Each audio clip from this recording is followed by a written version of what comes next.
There comes a time in every life when holding on begins to feel heavier than letting go. Not suddenly, not all at once. It begins quietly, like a whisper you almost ignore. A subtle exhaustion, a weight you can't quite explain. You wake up one day and realize you are carrying things that no longer belong to you. Old conversations, old identities, old expectations. And the strange part is, you don't even remember choosing to carry them. That is where the art begins, because letting go is not something we are taught. We are taught to achieve, to accumulate, to persist, to endure. We are told that strength looks like holding on, but there is another kind of strength. A quieter kind, a deeper kind.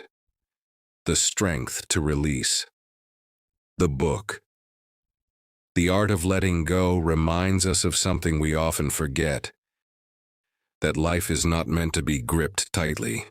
It is meant to be held gently. Like water in your hands. The tighter you hold it, the faster it slips away. Think about the things you are holding on to right now. A moment that didn't go the way you wanted. A person who changed. A version of yourself you thought you'd become by now. We hold on to these things because they feel important. Because they feel unfinished. Because somewhere inside us, we believe that if we just hold a little longer, something will resolve. But often nothing resolves. It just weighs us down. Letting go is not about losing meaning. It is about releasing resistance. There is a difference. When you let go, you are not saying, "That didn't matter." You are saying, "It mattered, and now I choose peace." The book speaks of emotional clutter, not the kind you see in your home, but the kind you carry within. Resentment, regret, fear, unspoken expectations. Each one takes up space, and over time, that space becomes crowded. So crowded that there is no room for joy to sit down, no room for clarity to enter, no room for you to simply breathe. Imagine walking through your life carrying a suitcase. At first it's light, manageable, but with every disappointment, every unresolved feeling, every moment you refuse to release, you place something inside, and you keep walking. Years pass, the suitcase becomes heavier. You adjust your posture and you tell yourself this is just how life feels. Until one day, you realize you are exhausted, not because life is too much, but because you are carrying too much of life.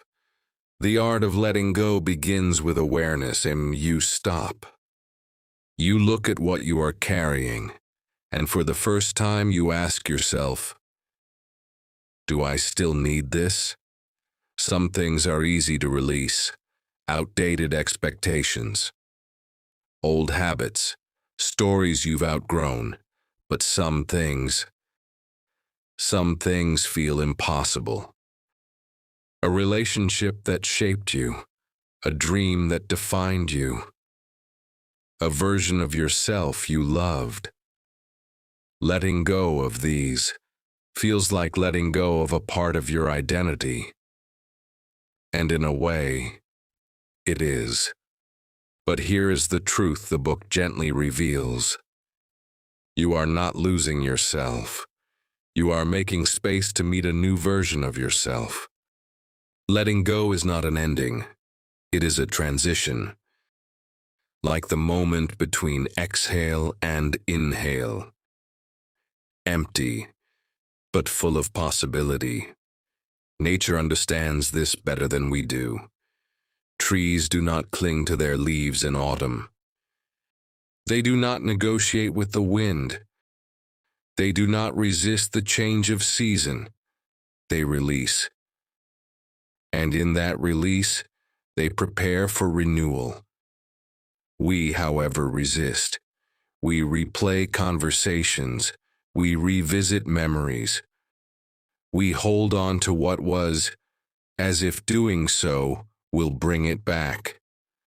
But life does not move backward. It flows forward.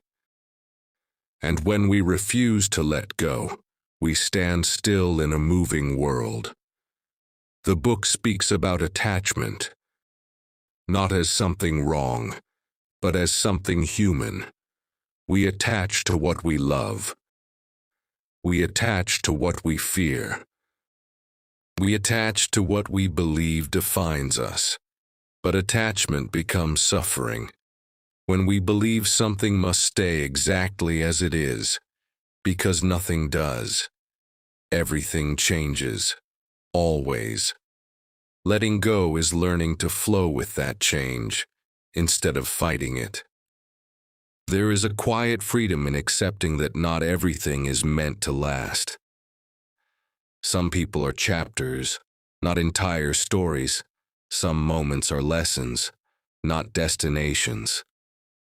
Some feelings are visitors, not permanent residents. And yet, we try to turn them into something permanent. We hold on, we insist, we resist. And in doing so, we create our own suffering. The art of letting go invites a different approach. Instead of asking, "Why is this leaving?"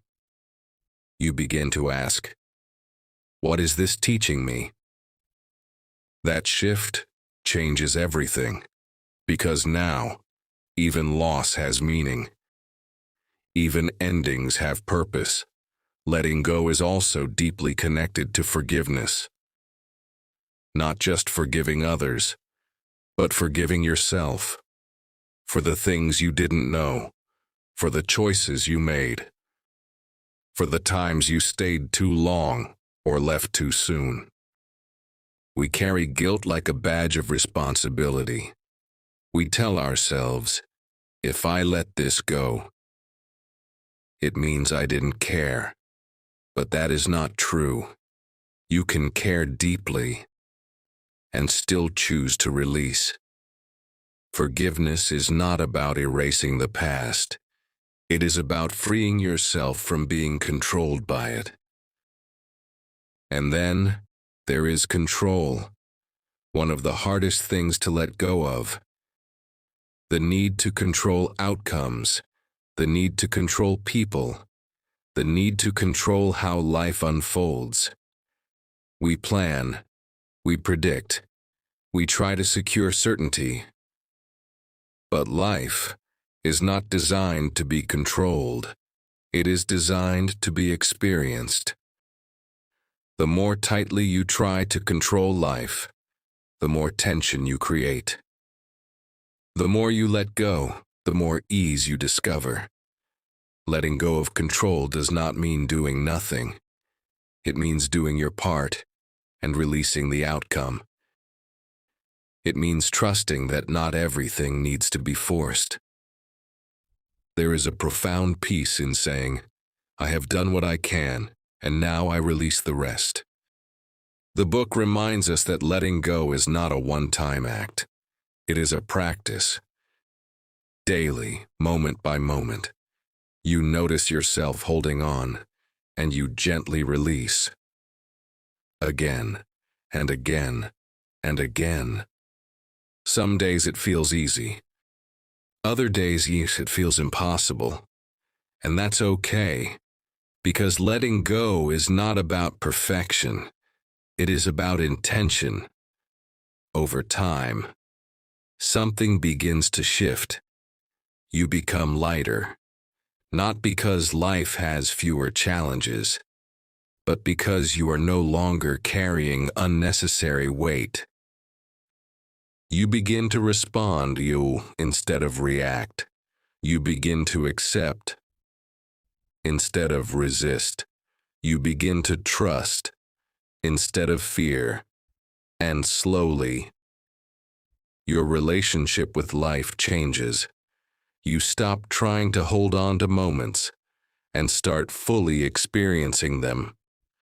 You stop fearing endings and start appreciating beginnings. You stop clinging to certainty and start embracing possibility. That is the true art of letting go. Not detachment from life, but deeper connection to it. Because when your hands are no longer full of the past, they are open to receive the present. And the present is where life actually happens. So if there is something in your life right now and that feels heavy, something you keep revisiting, something that drains more than it gives, consider this. Maybe it is not yours to carry anymore. Maybe its purpose has already been fulfilled. Maybe its lesson has already been learned. Maybe its chapter has already ended. And what remains is not the need to hold on, but the courage to let go. Not all at once, not dramatically, but gently, honestly, with compassion for yourself, because letting go is not an act of loss. It is an act of self-respect. It is choosing peace over attachment, growth over familiarity, freedom over fear. And when you begin to live this way, life feels different, softer, wider, more open. You realize that you don't need to control everything to be okay. You don't need to hold on to everything to feel whole. You are already whole, and letting go simply helps you remember that.